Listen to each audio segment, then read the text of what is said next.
Hi guys, kain tayo. Piniprito ko yung saging. Piniritong saging. Ha? Hindi ko na sinirya na asukal. Kasi ang saging matamis na. Baka magka-diabetes tayo. Mas masarap kasi yung yung piprituin mo lang kaysa lagyan mo ng asukal. Hindi masarap para sa akin. Mas masarap ang para sa akin yung prito lang, yung hinog na nga saging. Ayoko yung nilalagyan ng asukal Masyadong matamis. Yummy. Nung alam ko pinakain ko rin tas itlog ulam. Banana? Banana? Egg. Itlog. Kailang ko na muna ang tinidor,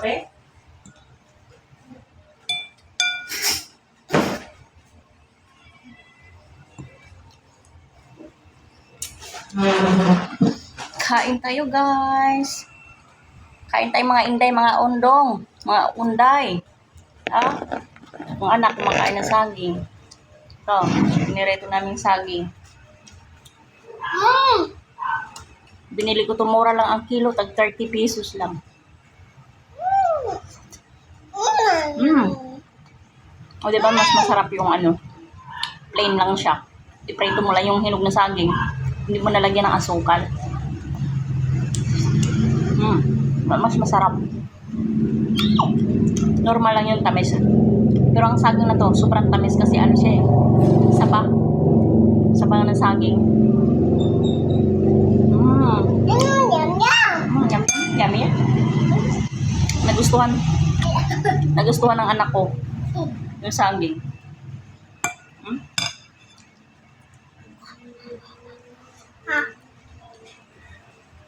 Sobrang hinog na niya. Binili ko lang to kahapon sa Buso-Buso. Pumunta kasi kami kahapon kasi may pinuntahan kami kahapon dun sa Buso-Buso. Yan.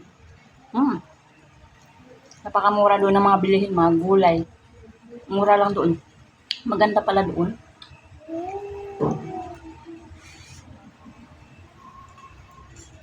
Maganda doon mamili kasi mura lang.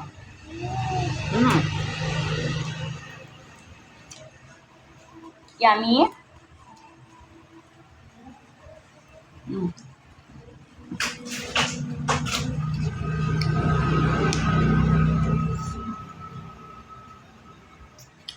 Tulong ka nga dito.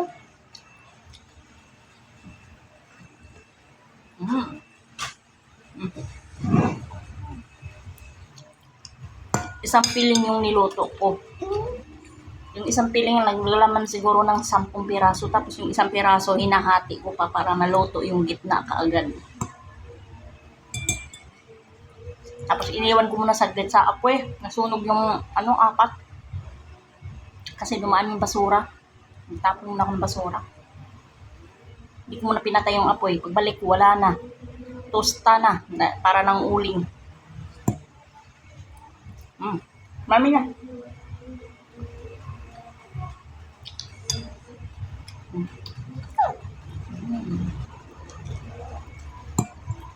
Ang sarap niya. Kahapon ko sana tulutuin. Kasi nandito pa yung aking darling kahapon. Kaso, pag nandito kasi yan siya, panay kain.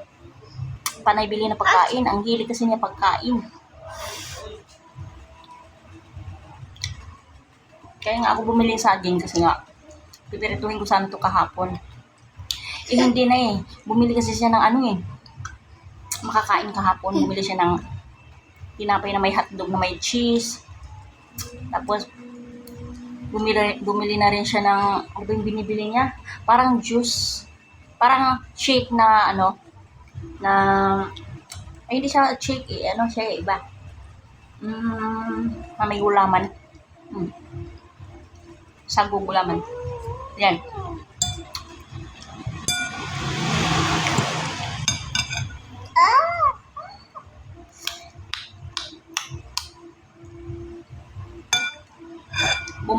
Umuwi siya kahapon.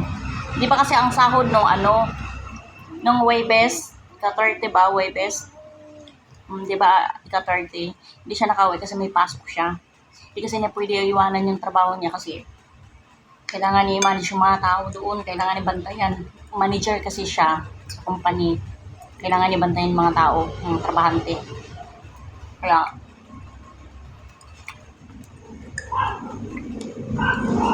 nung Sabado lang siya ng gabi umuwi. Tapos, bumalik siya kanina madaling araw. Mga 4:30 siya umalis sa hapon. Kanina madaling araw. Wait lang.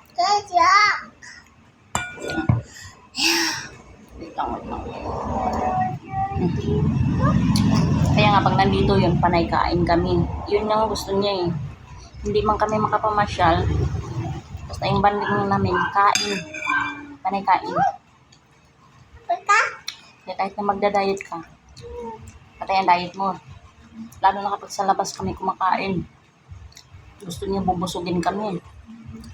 Kasi ang gusto niya mangyari, masaya na siya dun pag busog kami. Ayaw niya nagugutom kami.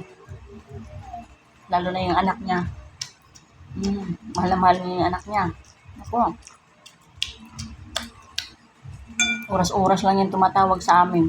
Kumustahin yung anak niya.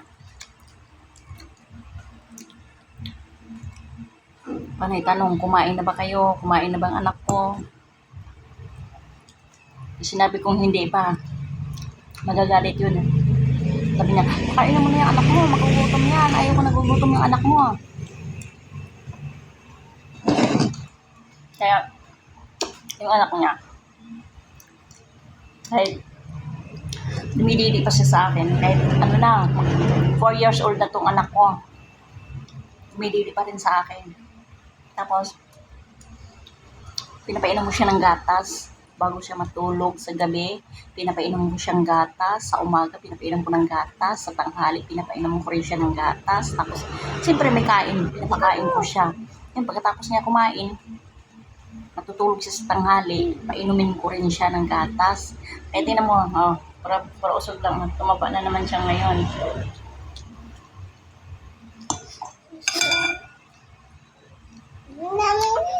Hindi ko na siya pinainom ng vitamins. Ang ginawa ko,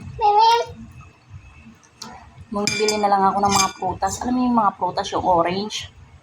Ang ginawa ko sa orange, pinipiga ko.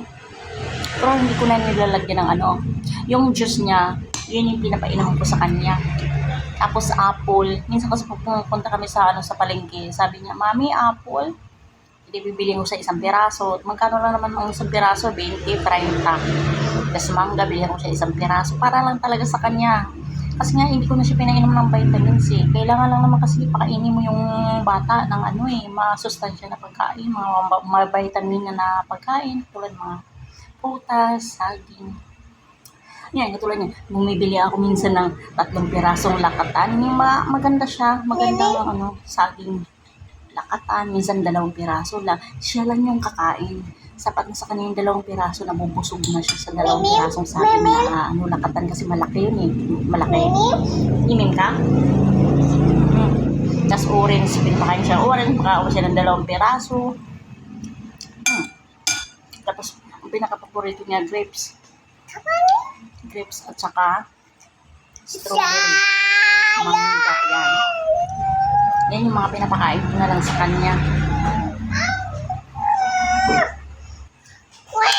Wait lang.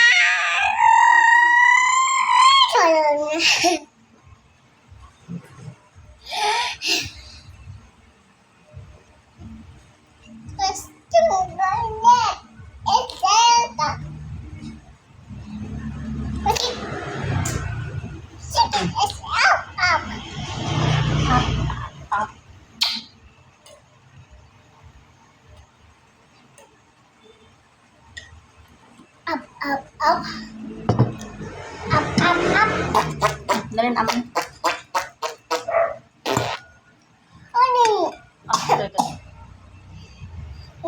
No. Ito, maarte siya, no?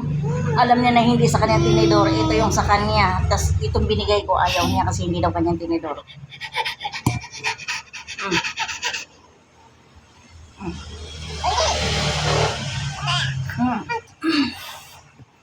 Tapos, minakain ko siya ng itlog. Yung itlog na medyo malasado lang siya. Tapos hotdog. Yan. Yun yung mga pinapakain ko sa kanya.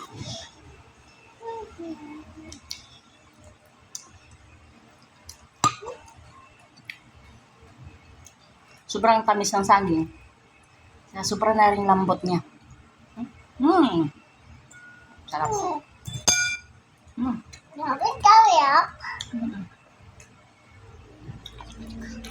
Babay na guys. Bye-bye. Busog na ako.